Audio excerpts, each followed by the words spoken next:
पुण्यातल्या भोर तालुक्यातील नसरापूर गावामध्ये 65 वर्षीय वृद्ध व्यक्तीनं अवघ्या 3.5 वर्षाच्या चिमुरडीवरती लैंगिक अत्याचार केला. त्यानंतर तिची हत्या करून तिचा मृतदेह शेणाच्या ढिगाऱ्याखाली लपवलेला होता. ही फक्त नसरापूरचीच घटना नाही, तर महाराष्ट्रामधल्या अनेक जिल्ह्यांमध्ये सातत्याने अल्पवयीन मुलींवरती अत्याचार करण्याच्या घटना या सातत्याने वाढतायत. आणि जर पाहिलं तर नुकतंच पर्वती पायथा या ठिकाणी सुद्धा 9 वर्षाच्या चिमुकल्या मुलीवरती तिच्याच आजोबांनी लैंगिक अत्याचार करण्याचा प्रयत्न केलेला होता. परंतु सजग नागरिकांमुळं कुठेतरी हा प्रकार जो आहे तो थांबल्याचं चित्र पाहायला मिळालेलं आहे. परंतु आता प्रश्न उपस्थित होतोय सातत्याने, आणि तो म्हणजे की अशा पद्धतीच्या ज्या विकृत मानसिकता आहेत, त्या विकृत मानसिकतेमागचं नेमकं कारण काय? ज्यावेळेस एखादा गुन्हेगार अशा पद्धतीचं कृत्य करत असतो, तेव्हा त्याच्या मनामध्ये नेमकं चालतं तरी काय? आणि अशा पद्धतीच्या घटना रोखण्यासाठी समाजानं किंवा पालकांनी काय नेमकी काळजी घेणं गरजेचं आहे? या सगळ्याच विषयी बोलण्यासाठी माझ्यासोबत मानसोपचार तज्ञ वासुदेव परेकर सर आहेत. सर, तुमचं टॉप न्यूज मराठीमध्ये खूप स्वागत. सर, तुम्ही पाहिलं असेल की 1 तारखेला ज्यावेळेस संपूर्ण महाराष्ट्रामध्ये आपण महाराष्ट्र दिन साजरा करत होतो, तेव्हा एक घटना पुढे आलेली होती की 65 वर्षीय वृद्ध व्यक्तीनं 3.5 वर्षाच्या चिमुरड्या मुलीवरती अत्याचार केला. सर, अशा पद्धतीच्या विकृत मानसिकता नेमक्या निर्माण कशा होतात? तुम्ही खरं म्हणजे मला खूप अवघड प्रश्न विचारताय आणि हा अतिशय गंभीर विषय आहे. तुमच्या बोलण्यात एक प्रसंग आला, मग दुसराही मुलीच्याच बाबतीत आला. पण तसा एक मुलग्याच्या बाबतीत पण एक घडलेला प्रसंग होता. त्यामुळे असं नाहीये की फक्त हे मुलींच्या बाबतीत घडतं, हे मुलांच्याही बाबतीत घडतं. विकृत मानसिकता म्हणायचं तर अ, या सगळ्यालाच तुम्ही काय म्हणायचं, कुठलाही गुन्हा हा मानसिक विकृतीच आहे. म्हणजे crime is a disease to be cured असं म्हणतात खरं म्हणजे ज्युरिस्प्रुडन्समध्ये. पण एवढं सगळं आपल्या इथे बघितलं जात नाही. उलट बऱ्याच वेळेला जिथे व्हायला पाहिजे तिथे पण आपल्याला त्याचा वैद्यकीय अभ्यास करायला मिळत नाही, ही खरी शोकांतिका आहे. म्हणजे मला विचाराल तर ह्या अशा प्रकारच्या प्रसंगामध्ये ज्यांच्या हातून असे अपराध घडतात, त्यांच्या शारीरिक, मानसिक तपासण्या ह्या कायद्याच्या हातात ते आल्यानंतर त्या सर्व प्रक्रियेत सुद्धा व्हायला पाहिजेत. आणि ते कायदेशीर प्रक्रियेतून बाहेर पडल्यानंतर, एकतर निर्दोष म्हणून किंवा शिक्षा संपवून बाहेर आल्यानंतर सुद्धा त्यांची वैद्यकीय आणि मानसिक तपासण्या आणि उपचार हे सुरू राहिले पाहिजेत, हे नक्की सांगता येईल. आणि या कुठली विकृती असते असं तुम्ही विचारलं तर अशी एक विकृती नसते. या खूप गुंतागुंतीच्या गोष्टी आहेत आणि अ, नेमकं कारण असं नाही सांगता आलेलं आत्तापर्यंत. खूप कारणं कन्सिडर केली गेली. त्याच्यावर अगणित लोकांनी खूप हे लिहिलेले आहेत. शास्त्रीय शोधनिबंध पण आहेत. पण असं एक कारण नाहीये, की बुवा हा ब्रेन ट्यूमर आहे किंवा हा व्हायरस आहे आणि त्याच्यामुळे हे झालंय. नाहीतर आपण त्याच्यासाठी व्हॅक्सिन शोधलं असतं आत्तापर्यंत. पण असं नाहीये. हे शारीरिक, मानसिक आणि ज्या पद्धतीनं विकास होतो आपल्या समाजाच्या चौकटीत आणि जसं वाढवलं जातं मुलांना आणि मुलींना, त्याच्याशी पण हे निगडीत आहे. त्यामुळे एका कारणावरती आपण बोट ठेवावं असं नाहीये परिस्थिती. म्हणजे या प्रकरणामधले जे आरोपी आहेत सर, जर एकंदरीत पाहिलं त्यांच्या वय जर पाहिलं तर नसरापूर प्रकरणामधला जो आरोपी आहे त्याचं वय 65 वर्ष होतं.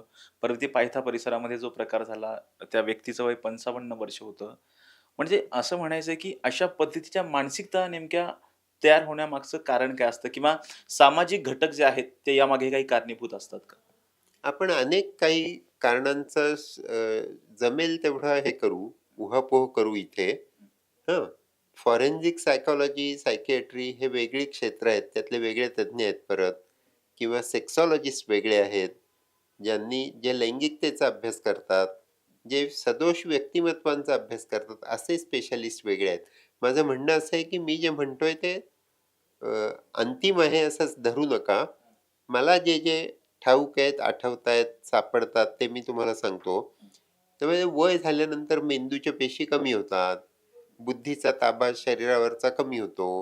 मूळच्या अ, अ, अर्जेस म्हणूया ज्याला काय म्हणायचं, तीव्र अशा इम्पल्सेस या उफाळून येतात. तेव्हा जेव्हा तुम्हाला योग्य असं जोडीदार सापडत नाही, तेव्हा तुम्ही लहान मुलं सोपी आहेत म्हणून धरता का? हा एक प्रकार झाला. आणि याच्यातला एक अगदी छोटा प्रकार असा असतो, की ज्यांना लहान मूल सोडून दुसऱ्या कोणाविषयी लैंगिक आकर्षणच वाटत नाही. अशीही काही माणसं असू शकतात, ज्याला पिडोफिलिया म्हणतात. पिडोफिलिया नुसतं असणं वेगळं आणि पिडोफिलिक डिसऑर्डर असणं वेगळं. त्याच्यात खूप बारीक बारकावे आहेत. आपण सहसा बातम्या अशा वाचतो, की लहान मुलावर अत्याचार झाला आणि पिडोफिलिक व्यक्तीला अटक केली. तो पिडोफिलिक आहे हे तपासलेलं नसतं आपण. पिडोफिलिया हे दुखणं आहे आणि लहान मुलावरचं लैंगिक अत्याचार हा गुन्हा आहे, ही कृती आहे. त्यामुळे मानसिक आजार वेगळा आणि कृती वेगळी. नुसता पिडोफिलिया असून असून पुरत नाही. त्याच्याशिवाय तशी परिस्थिती लागते, तसा विकास व्हावा लागतो, गुन्हा घडून यायला सुद्धा. तो फक्त एक महत्वाचा पण एक कारण असू शकतं ते. पण इतर अनेक कारणं त्याला ती परिस्थिती तशी जुळवून आणावी लागते. खूप बुद्धीचा वापर करावा लागतो त्याला. आजूबाजूची समाज रचना अशी लागते, की त्याचा आक्रमकपणा ऐकून घेतील किंवा त्याचं म्हणणं चालेल. हो की नाही? त्यामुळे ह्या सगळ्या गोष्टींवर विचार केल्याशिवाय आपण पटकन एखाद्याला एकच एक विकृती आहे असं नको म्हणूया. त्याने त्या विकृतीच्या लोकांची ट्रीटमेंट पण अवघड होते. आम्ही जो प्रकल्प चालवला ज्याच्यामध्ये आम्ही ज्यांच्या हातून गुन्हा झाला नाही, पण ज्यांना जाणीव झाली की आपल्या मनात अशा संवेदना आहेत, असं आकर्षण आहे की जे फक्त मुलांच्याच भोवती फिरतं. त्यांनी आपणहून पुढे यावं, ते कबूल करावं आणि आम्ही त्याच्यावरती निनावी, गोपनीय आणि फ्री ऑफ कॉस्ट विनामूल्य असे उपचार करतो. तर त्याच्यात सुद्धा पुरेसा आपल्या कम्युनिटीनी हे दिला का बुवा सहभाग? असे हे आहेत, प्रश्न आहेत. किंवा तसं एक ॲप पण काढलं होतं मोबाईलवरचं. की ते ॲप ॲक्टिव्हेट केलं ते डिस्ट्रेस ॲप होतं. इमर्जन्सी ॲप नव्हे. इमर्जन्सी ॲप आहे आपल्याकडे, चांगलं चालतं, प्रश्न नाही. ते किती जण वापरतात हा प्रश्न आहे. पण असं जर डिस्ट्रेस ॲप सगळ्यांकडे असेल आणि ते ॲप ॲक्टिव्हेट केलं, शंका आल्यावर ॲक्टिव्हेट करायचं आहे, पूर्ण इमर्जन्सीत गेल्यावर नाही. तर त्यांनी यावं पुढे आणि इतर माणसांना पण ते अलर्ट करतं, ज्यांच्याकडे ते ॲप आहे आणि ती माणसं वाचवायला मदत करायला जाऊ शकतात. असं त्या जर्मन प्रकल्पाच्या ह्याच्या मदतीतनं होतं, सपोर्टिव्ह बायस्टँडर. पण आमचा अनुभव असा आहे की कोणी ते ॲप बाळगत नाही आपल्या मोबाईलवर किंवा त्याच्यासाठी उपयोग करत नाही आणि आपणहून पुढे येऊन आपला लैंगिक प्रेफरन्स आम्ही ज्याला म्हणतो, की कोणाला काय आवडतं हे फिक्स होतं मनात लहानपणीच. जसं तुम्ही पौगंडावस्थेत येईपर्यंत तुमचा प्रेफरन्स फिक्स होतो, की तुम्हाला कोण आवडेल. आणि तिथपर्यंत तुम्हाला कळलेलं असतं, की आपण कशा प्रकारचे माणूस आहोत. आपली अधिक चांगली ओळख व्हावी, सेक्सविषयी मोकळं बोलायला आपलं समाज रचना किंवा हे कारणीभूत असावी, त्यांनी ती परवानगी द्यावी. आपल्याकडं आपण आधी शारीरिक विकास, बौद्धिक आणि आर्थिक ह्याच्यातली आपली अचीव्हमेंट किती आहे हे दाखवणे, बघणे, तुलना करणे, महत्वाकांक्षा ठेवणे ह्याच्यामध्ये खूप गुंतलोय. पण आपण भावनिक विकास किती झालाय किंवा आपला लैंगिक विकास कसा चाललाय, बरोबर चाललाय का, हे बघणारी, ते मोकळेपणाने बोलू देणारी आणि नंतर त्याच्यावर मदत देणारी अशी ना कुठे समाजरचना आहे, ना वैद्यकीय सोयी-सुविधा खास त्याच्यासाठी आहेत. असल्या तर तिथे जाणाऱ्यांचं प्रमाण खूप कमी आहे. किंवा आपल्या डॉक्टरांना विचारूया. हे तर आपण करू शकतो, की म्हणजे आमच्या लहानपणी अगदी काय म्हणायचं त्याला, हस्तमैथुनाविषयी अपराधीपणाची भावना बाळगणारी खूप जण असायची. अजूनही आहेत. पण त्यावेळेला सुद्धा अशी माणसं मला माहिती आहेत, की ज्यांनी कुटुंबात सांगायला खूप लाज वाटते, इतरांशी बोलता येत नाही, शाळेत चेष्टा करतात. तर जाऊन फॅमिली डॉक्टरांचा सल्ला घेतलेला मला माहिती आहे. आमचे डॉक्टर सांगायचे मला. आणि ते त्यांनी दिलेल्या आधारावर, धीरावर खूप माणसांनी चांगलं हे काढलंय. कित्येक फॅमिलीजमध्ये अशा प्रकारे आधार देणारे नातेवाईक पण असतात चांगले. तर अशा यशाच्या गोष्टींवर पण आपण लक्ष केंद्रित केलं, तर मला वाटतं की हे खूप चांगलं होईल. कारण इथे आपल्याला शोधणं खूप अवघड आहे, की ह्या प्रत्येक माणसाच्या मनात नेमकं काय होतं? ते तेव्हाच का घडून आलं? त्याच वेळचं त्याचं सामाजिक विश्लेषण काय होतं परिस्थितीचं? म्हणजे क्रिमिनोजेनिक नीड्स म्हणतात. त्या कुठल्या होत्या नेमक्या? तर ह्या माणसाला पूर्वेतिहास होता. अजून कोणाला व्यसनाच्या ह्याच्याखाली, नशेखाली ते झालं. चांगली गोष्ट अशी आहे, की जगात कुठेही, कुठल्याही कायद्यामध्ये मला समजा असं कुठलं मानसिक विकृती आहे, म्हणून माझ्या हातून हे घडलं तर त्याला कायद्यातून सूट मिळावी, असं नाहीये. एरवी इतर ठिकाणी होतं. तुम्हाला मानसिक आजार आहे आणि तुमच्या हातून काय चोरी घडली, थोडी हिंसा घडली, तर तुमची शिक्षेत सूट असते तुम्हाला. जसं ह्या गुन्ह्यामध्ये नाहीये. त्यामुळे आमचा जो तो कार्यक्रम होता त्यातले सगळे के-ई-एमचे मोठी रिसर्च सेंटर आणि के-ई-एम हॉस्पिटल आणि संघटनेचे सगळे लोकं सामील होते त्याच्यामध्ये. आमचे जे जर्मन सहकारी होते ते पण सांगायचे, की "you are not responsible for your urges." मनात ज्या तुमच्या उत्कट आवेग येतात, त्याच्यासाठी तुम्हाला जबाबदार नाही धरत आम्ही. पण everyone is responsible for his behaviour. आपल्या वागणुकीवर तर आपल्याला ताबा ठेवता आला पाहिजे. माझ्या मनात येणारे आवेग चांगले नाहीत, म्हणून त्याचा दुसऱ्याला त्रास होऊन नाही चालणार, एवढं भान प्रत्येकाने ठेवायला पाहिजे. आणि त्याच्यासाठी मग जसं कायद्याचे आणि नियमांचे हे आहेत, जसं सामाजिक उपाय आहेत, तसे वैद्यकीय उपाय पण असतात. आणि तसं मुलाचा विकास घडवताना घरामधून जे आपण संस्कार देतो, शाळेमधून जे लक्ष ठेवतो, हे सगळं पण त्याच्यामध्ये आहे. म्हणजे ह्या अभ्यासामध्ये हा सोशल ॲक्शन रिसर्च होता खरं म्हणजे, की जिथे सगळेजण हे स्टेक होल्डर आहेत. तुम्ही असं नाही म्हणू शकत, की यात कोणी या रिसर्चमध्ये पार्टिसिपंट नाहीये म्हणून. कारण प्रत्येकाचा हा सहभाग आहे. प्रत्येक नागरिकाचंच हे काम आहे, की त्याने आजूबाजूला लक्ष ठेवलं पाहिजे. काही चुकीचं आढळलं तर लक्षात आणून दिलं पाहिजे. सर, तुम्ही जे म्हणाला होता थोड्या वेळापूर्वी पेडोफिलिया ह्या जो एक शब्द उच्चारलेला होता. असे जे रुग्ण असतात किंवा अशी जी मानसिकता असते, ती कशी ओळखायची? त्याची काही लक्षणं वगैरे काही असतात का? असं कोणाच्याही कपाळावर लिहिलेलं नाहीये, की मी पेडोफिलिक आहे म्हणून. त्या माणसाला विचारावं लागतं आणि त्यांनी ते सांगावं लागतं. आपण त्याच्यावर अवलंबून असतो. त्यामुळे मला असं वाटतं, की मला थोडं पुढचा विचार आधी आठवतोय, तो आधी सांगू दे. कारण ते पसायदानामधल्या ज्या ओळी आहेत ना, त्या इथे फार चांगल्या लागू पडतात. "जे खळांची व्यंकटी सांडो, तया सत्कर्मी रती वाढो. भूता परस्परे पडो मैत्र जीवन." जे खळांची व्यंकटी सांडो, ते खळ पुरुष नष्ट करा म्हणत नाहीत, त्यांचा वाकडेपणा नष्ट करा म्हणतात. असं होऊ दे. तर असं ओळखू येत नाही बाबा. आजूबाजूच्या माणसांना लक्षात येऊ शकतं, की हा जरा मुलांकडे जास्तच बघतो बरं का, किंवा कोणाला तरी हात लावतो बरं का. हात लावला की गुन्हा झाला. आम्ही तसे पेशंटच घेतले नाहीत. आमच्याकडे जास्त पेशंट बघायची आम्हाला सवय होती, की जे आपणहून येतात आणि त्यांना आपण, ज्यांच्या हातून गुन्हा घडलेला नाही, त्यांना आपण इलाज करू शकतो. सर, प्रामुख्याने जर आपण पाहिलं तर अश्लील कंटेंट असतात, सोशल मीडियावरती जे असतात कंटेंट असतात, त्याचा किती मोठ्या प्रमाणामध्ये अशा पद्धतीचे जे गुन्हे होत असतात, त्या व्यक्तीच्या मानसिकतेवरती त्याचा किती मोठ्या प्रमाणामध्ये परिणाम पडत असतो? हे सगळं हा सोशिओलॉजिकल रिसर्च होईल बघा. हा मल्टीडिसिप्लिनरी विषय आहे खऱ्या अर्थाने, की अ, एखाद्या दरोडा पडला, तर त्या माणसाने दरोड्याचे खूप सिनेमे पाहिले म्हणून पडला, का त्या माणसाने तशा गोष्टी वाचल्या म्हणून तो गुन्हेगार झाला, असं म्हणण्यासारखं आहे. असं नाही करता येत.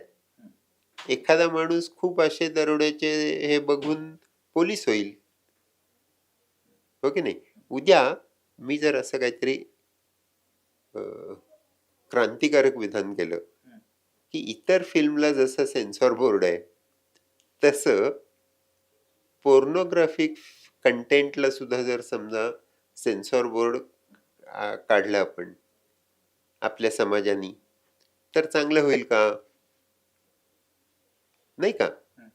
की ज्याच्यामध्ये म्युच्युअली ग्रॅटिफाइंग, एकमेकांना समाधान देईल असं सेक्शुअल कंटेंट दाखवणारं फिल्मच नसते आपल्याकडे.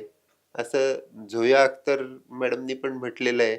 19 सालचे त्यांचे हे आहेत, कोट्स आहेत, की आमच्या इंडस्ट्रीने असं प्लेझंट आणि ग्रॅटिफाइंग असं काही दाखवलंच नाही. त्यामुळे सगळ्या पिढीचं नुकसान झालं. ते सगळं हिंसेशीच जोडलेलं दाखवलं जातं. चुकीचा कंटेंट दाखवला जातो.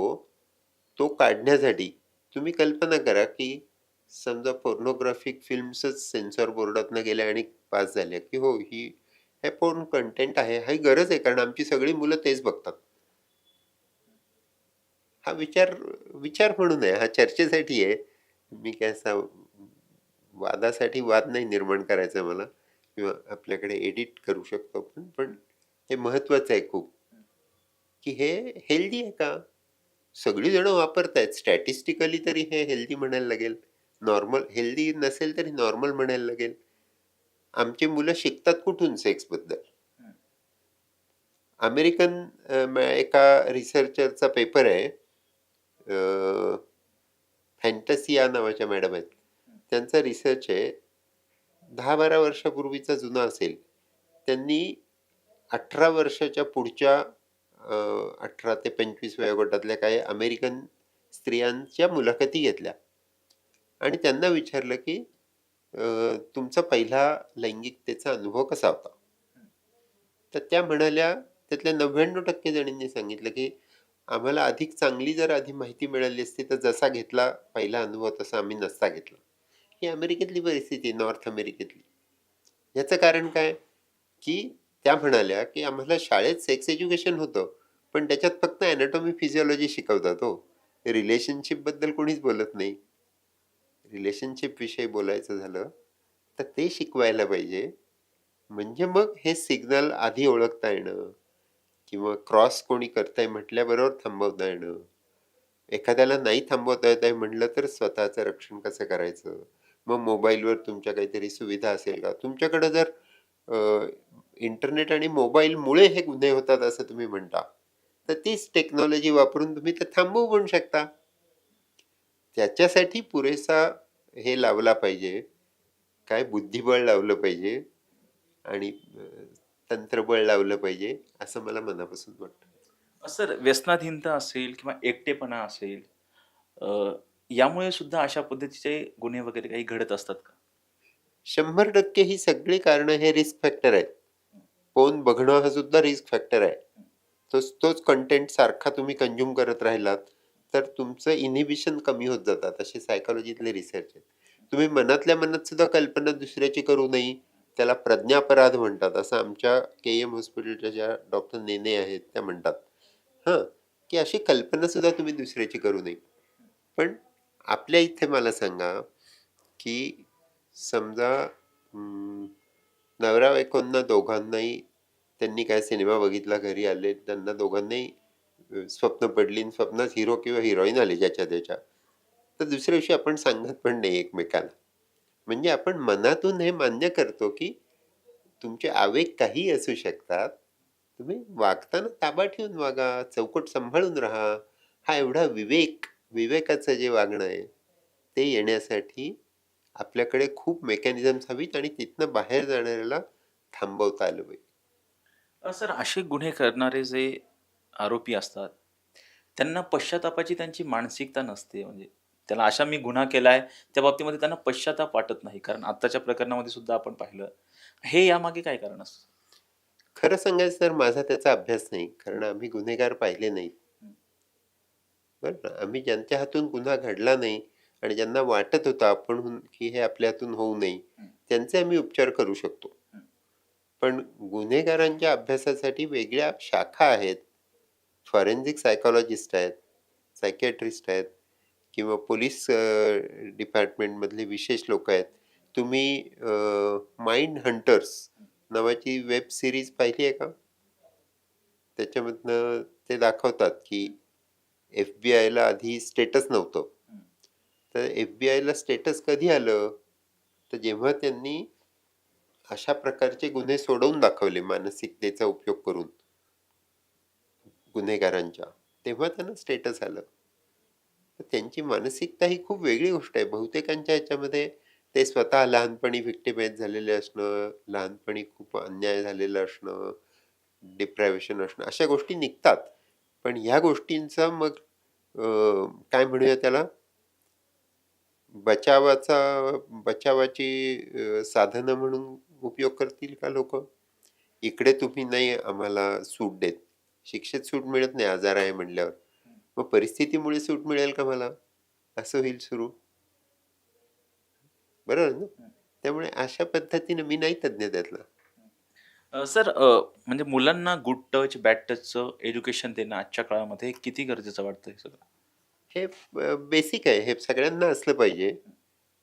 मनाविरुद्ध होणारी गोष्ट थांबवता आली पाहिजे आणि त्याच्यासाठी सांगता आलं पाहिजे, की हे मला आवडत नाहीये आणि ते ऐकून घेतलं पाहिजे ऐकणाऱ्यांनी, आजूबाजूच्यांनी. ही आपल्या सगळ्यांची जबाबदारी आहे. सर अशा पद्धतीने ज्यावेळेस लहान मुलांवरती अत्याचार होतात, तेव्हा हे जे लहान मुलं असतात, ते ह्या आघातातून बाहेर येतात का? किंवा ते त्यांच्यासाठी हे किती अवघड होऊन बसतं?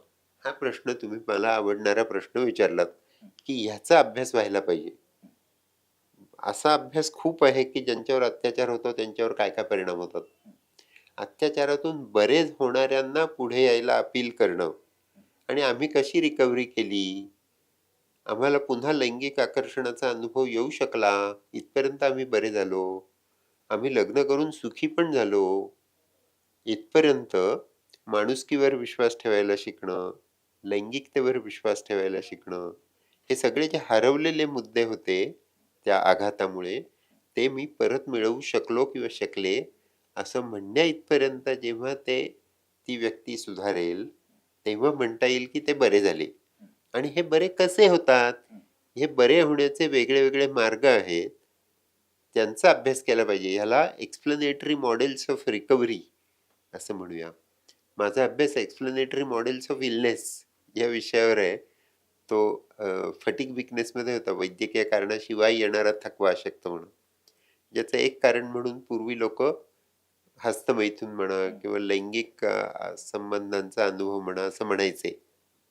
हं. तर त्यातनं बऱ्या होण्याची पण मॉडेल्स आहेत, की मी देवाची पूजा केली म्हणून मी बरा झालो. मी व्यायाम केला म्हणून मी बरा झालो. मी सूड काढण्यासाठी इतर 4 जणांना धरून धोपटलं म्हणून मी बरा झालो.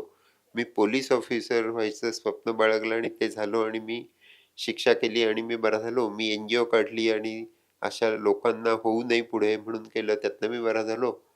प्रत्येकाचे 100 उपाय निघतील, की कसं त्यांनी केलं. मी वकील झालो आणि मी अशा लोकांच्या केसेस लढलो, की ज्यांच्यावर अत्याचार झालाय, अन्याय झालाय, त्यांना न्याय मिळवून दिला. त्यातनं मी बरा झालो माझ्या अनुभवातनं. खूप वेळ लागतो ह्याला. ही खूप मोठी प्रक्रिया असते आणि ही खूप नाजूकपणे घ्यायला पाहिजे आणि त्याच्यासाठी खूप संयमाने दीर्घ काळपर्यंत प्रयत्न करण्याचं चिकाटी आणि चिवटपणा पाहिजे. हे सगळं आपल्या प्रत्येकाला जवळच्या माणसासाठी म्हणून आपणच डॉक्टर आहोत, असं समजून हे गुण आपल्यामध्ये आणले पाहिजेत. चूक झाली तर लगेच कबूल करता येते का बुवा? ती आली तर बरं होईल का? ते चांगलं होईल. या वयामध्ये हे होतं काही-काही वेळेला मुलं असतात दोन्ही 18च्या खालचे असतात. त्यामुळे कायदेशीरदृष्ट्या ते चाइल्ड अब्यूज ठरतो. आपल्याला माहिती असतं की त्यांचा विकास होतोय. तो विकासाच्या टप्प्यावरती त्यांनी केलेले काय अवखळ चाळे आहेत किंवा काय म्हणतात त्याला एक्सप्लोरेटरी अशा ॲक्टिव्हिटीज आहेत. पण कायद्याने भारतीय कायद्यानुसार तो गुन्हा आहे. डॉक्टर आंद्रादे आणि डॉक्टर टी-एस-एस राव, म्हैसूरचे मोठे हे सेक्सॉलॉजी आणि सायकियाट्रीतले इंटरनॅशनल ऑथॉरिटी आहेत. जर्नल आहे त्यांचं. त्यांनी लिहिलेलं चॅप्टर आहे, एक जर्नल आर्टिकल आहे, की बऱ्याचदा कायद्यांनी प्रश्न जास्त उभे केलेत उत्तर देण्यापेक्षा. मध्ये निम्हॅन्सनी याच्यावर एक मोठं सिम्पोजियम घेतलं होतं, की पॉक्सोविषयी, की त्यातनं कुणाकुणाला काय-काय अडचणी येतात. फॉरवर्ड लुकिंग लेजिस्लेशन आहे. पण त्याचं भीती का वाटते? लोकांना ते पाळायला त्रास का होतो? ते एक माझी ज्युनियर डॉक्टर कलीग आहे. तिनं तिच्याकडे आले नियमाप्रमाणे तिनं तक्रार केली. तक्रार केल्यावरती पेशंटचे नातेवाईक आणि त्या घरातलाच ऑफेंडर असे ते येऊन क्लिनिकमध्ये बसले आणि म्हणले, "आता आम्ही नाही हलणार इथनं." कारण आता आमच्या घरात आजोबांना हार्टचा त्रास आहे, त्यांना छाती दुखायला लागलं. दुसरा म्हणतो मी जेवणारच नाही. तिसऱ्या म्हणतात मी जीव देणार आणि या सगळ्याला तुम्ही जबाबदार आहे कारण तुम्ही पोलिसांना कळवलं. म्हणजे जिथपर्यंत ही कळवण्याची प्रक्रिया ही सेन्सिटिव्ह, निर्दोष, निर्धोक आणि दुखावलेल्या माणसांकडून जेव्हा हे काम सुरू केलं तेव्हा आमच्या एक माझ्यासारख्या डॉक्टर असलेल्या आहेत आमच्या सहकारी, त्या म्हणाल्या, "अरे पर्रिकर सर, तुम्ही हे काय करताय?" अहो, अ, इच्छा असलेले म्हणजे काय लहान मुलांप्रती आकर्षण असलेले लोकं काय, पण ज्यांच्यावर अत्याचार झालाय अशा माणसांना जरी आम्ही ॲडमिट झाल्यावर म्हटलं, की आता आम्ही पोलिसांना बोलवतो, आपल्याला त्यांना कळवायला पाहिजे. तर नातेवाईक पेशंटला घेऊन पळून जातात. कारण त्यांना गोपनीयता सांभाळली जाईल असा विश्वास वाटत नाही. आपल्या समाजात त्या माणसाला परत स्थान मिळेल असा विश्वास वाटत नाही. तिथवर आपण नुसत्या हे करून काही होत नाही असं माझं मत झालं हळू-हळू. म्हणजे सामाजिक मानसिकता बदलणं हे पहिल्यांदा सगळ्यात आधी गरजेचं. सगळं एकत्रच करायचंय. हं, आधी नंतर असं नाही लावता येत. हं, आणि मी काय फार मोठा प्रोग्राम एक्झिक्युटिव्ह नव्हे. हं. पण माझं काम मला नीट करायचं आहे एवढं मला माहिती आहे. त्यामुळे सगळं एकत्र करायचं आहे. प्रत्येकाने आपली चूक घडली ना, त्याला माहिती असतं आपलं चुकतंय. त्यांनी येऊन उपचार घ्यावेत ना, आकर्षण वाटतंय म्हणल्यावर. मग त्यांनी बसवरचा ड्रायव्हर होऊ नये, लहान मुलांच्या स्कूल बसचा. त्यांनी स्विमिंग कोच होऊ नये. त्यांनी पी-टीचा टीचर होऊ नये. हे त्याचं त्याला कळतं ना. जिथे मुलांशी संपर्क येईल तिथे मी जाऊ नये. हं. हो की नाही? म्हणजे ज्या गोष्टीचं आकर्षण वाटतं, त्यांनी स्वतःच आधी प्रिकॉशन्स घेणं गरजेचं आहे. घेतल्या पाहिजेत. अशी माणसं असतात. हं, सगळे आकर्षण वाटणारे वाईट असतात असं नाही. हं. आपले आपण सांभाळणारी लोकं असतात. त्यांचे ह्याला त्यांचे हात बळकट केले पाहिजेत. त्यांना सांभाळलं पाहिजे. हे सगळं मोलाचं आहे. याच्याकडे आपण हे लक्षात ठेवलं पाहिजे, की crime is a disease to be cured. Sir सध्या लैंगिक शिक्षण हे किती महत्त्वाचं आहे अशा पद्धतीचे गुन्हे रोखण्यासाठी? जर पाहिलं तर पाश्चिमात्य देशामध्ये मोठ्या प्रमाणामध्ये लैंगिक शिक्षणाचा प्रसार होतो. आपल्याकडे तेवढ्या मोठ्या प्रमाणामध्ये दिसत नाही. त्यासुद्धा कुठेतरी गोष्टी कारणीभूत आहेत असं वाटतं. मला असं वाटतं या विषयावर आपण बोललो मगाशी. मी तुम्हाला फॅन्टसिया हां, मॅडमच्या हां. पेपरविषयी सांगितलं. लैंगिकतेचं शिक्षण जिथे भरपूर आहे तिथल्या सुद्धा मुली असं सांगतात, की ते फक्त एनाटॉमी फिजिओलॉजीबद्दल बोलतात, रिलेशनशिपबद्दल बोलत नाहीत. हं. म्हणजे आपण रिलेशनशिपचा विचार न करता फक्त सेक्स एज्युकेशन म्हणून जर देणार असू, बाहुल्या घेऊन, तर ते नाही पुरत अहो. प्रश्न पडले आणि त्याच्यावर उत्तर मागायला कोणी आलं तर दिलं तर वेगळी गोष्ट आहे. पण तुम्हाला जर लैंगिक शिक्षण करायचं तर घेणाऱ्याला देणाऱ्याविषयी विश्वास वाटतो का? ते 40 मुलांच्या वर्गात तो उठून प्रश्न तरी विचारेल का?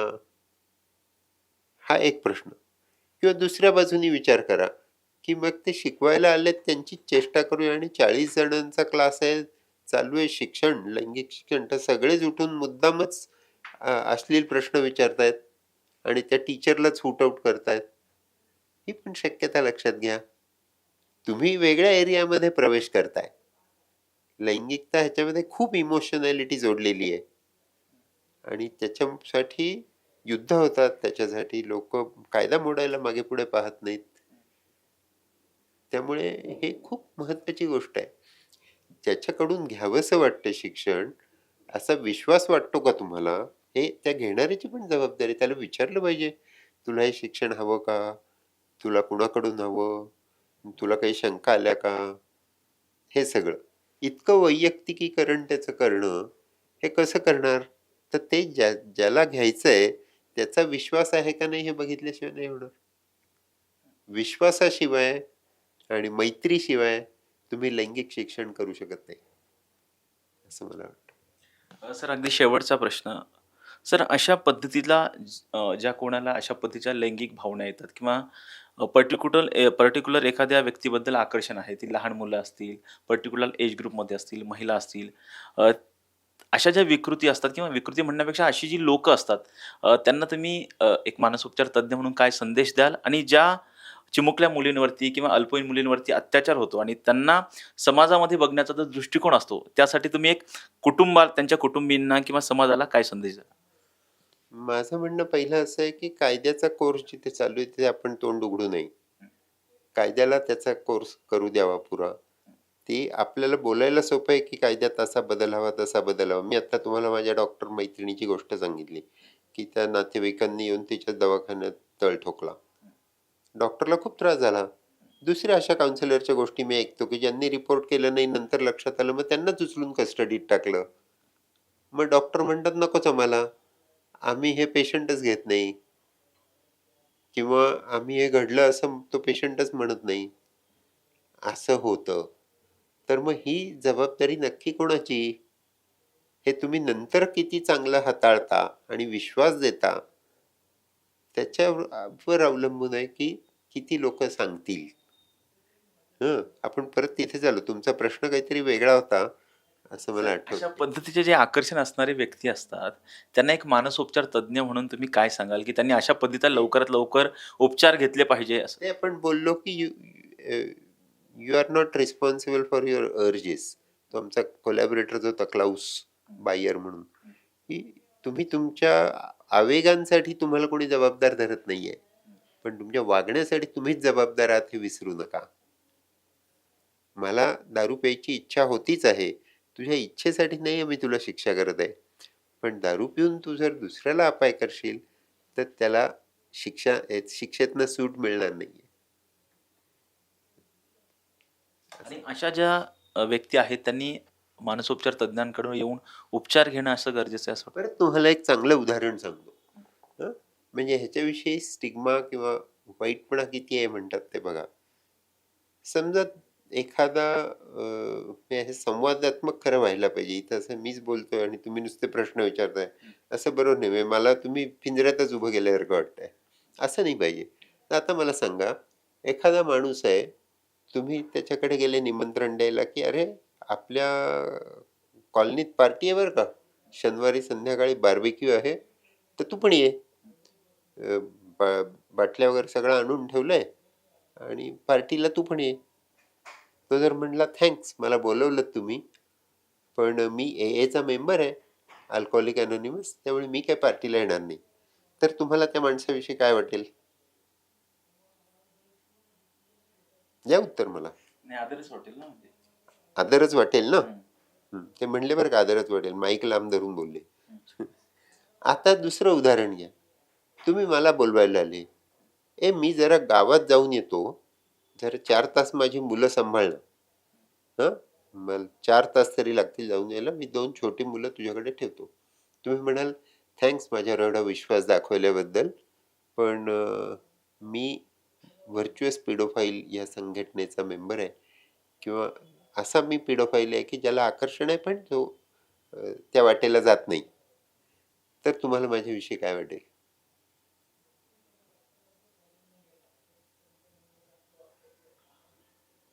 तुमच्या लक्षात आली परिस्थिती?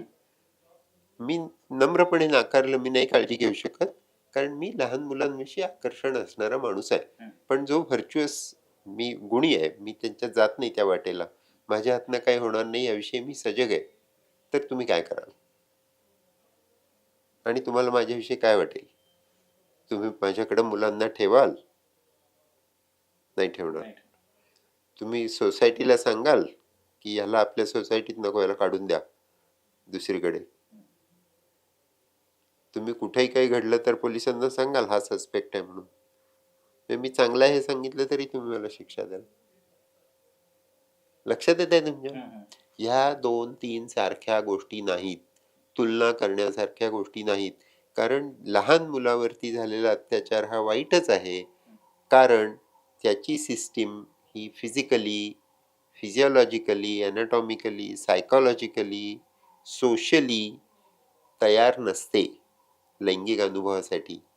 आणि अशी तयार नसलेल्या सिस्टीमवर तुम्ही जेव्हा असा अनुभव लादता, तेव्हा ते नुसत्याच कायदेशीर दृष्टीने नाही, तर शारीरिक, मानसिक, सामाजिक, सांस्कृतिक, तत्वज्ञान, धार्मिक कुठल्याही अर्थाने घ्या, हे वाईटच असतं. सर, शेवटचा, की ज्या पीडित अल्पवयीन मुली असतात किंवा चिमुकली असतात, अ, त्यांनी म्हणजे त्यांच्यासाठी त्यांच्या पालकांनी त्यांच्याकडे कसं पाहिलं पाहिजे किंवा त्यांची काय काळजी घेणं किंवा समाजामध्ये त्यांनी पुन्हा एकदा उभं राहावं, यासाठी तुम्ही एक मानसोपचार तज्ञ म्हणून त्यांना काय संदेश द्याल? मी त्यांना सांगेन की माझ्यासारखे खूप 500 तज्ञ पुण्यामध्ये आहेत. तुम्ही सगळ्यांनी अनेकांची मतं घ्या एकट्या. काय सांगणार एकटा मी? आपण स्वतः घर सोडून बाहेर 10-10, 12 तास काम करतो. मुलं कोणापाशी ठेवतो? विश्वास आणि मैत्री निर्माण होणं नात्यांमध्ये मोठ्या माणसांच्या, याच्याशिवाय तुम्ही कोणाच्या जीवावर सोडणार? किंवा जी माऊली घरात राहून त्यांना बघते, तिच्याशी तुम्ही कसे वागता? इथे येतात. लक्षात येतंय? त्यामुळे आपण फार काळ सुटे राहू शकत नाही याला. आपण सगळेजण उत्तरदायी आहोत. सर, खूप खूप धन्यवाद. तुम्ही टॉप न्यूज मराठीशी संवाद साधलात आणि एवढं विस्तृतपणे आमच्याशी बोललात. अर्थात हे होते मानसोपचार तज्ज्ञ वासुदेव परळीकर सर. यांनी जे आता जर पाहिलं तर काही दिवसांपूर्वी ज्या पद्धतीने सातत्याने चिमुकले असतील किंवा अल्पवयीन मुले असतील त्यांच्यावरती लैंगिक अत्याचाराच्या ज्या घटना घडतायत, त्यासाठी केवळ एकच परिस्थिती जी आहे ती कारणीभूत नसते. त्यासाठी अनेक परिस्थिती ज्या आहेत त्या कारणीभूत असतात आणि त्यासाठी योग्य पद्धतीने काहीतरी उपाययोजना करणं सुद्धा हे अत्यंत गरजेचं असते. आणि ज्या कोणाला अशा पद्धतीच्या विकृती असतात त्यांनी मानसोपचार तज्ज्ञांकडे येऊन उपचार घेणं सुद्धा अत्यंत गरजेचं असं त्यांनी सांगितलेलं आहे. व्हिडिओ जर्नलिस्ट निलेश लोहारसह राजरत्न जोंधे, टॉप न्यूज मराठी, पुणे. तुमची car, electric panel, data server आगीपासून सुरक्षित आहे का? नाही? मग आजच बसवा F protect temperature activated fire suppression device. यामध्ये आहे eco friendly non toxic pressurised liquid, जे आग लागल्यास क्षणार्धात ऍक्टिव्हेट होऊन आगीवरती मिळवते नियंत्रण. बसवण्यास अतिशय सोपे आणि सुटसुटीत टेकालिपचे एक दर्जेदार उत्पादन एफ प्रोटेक्ट.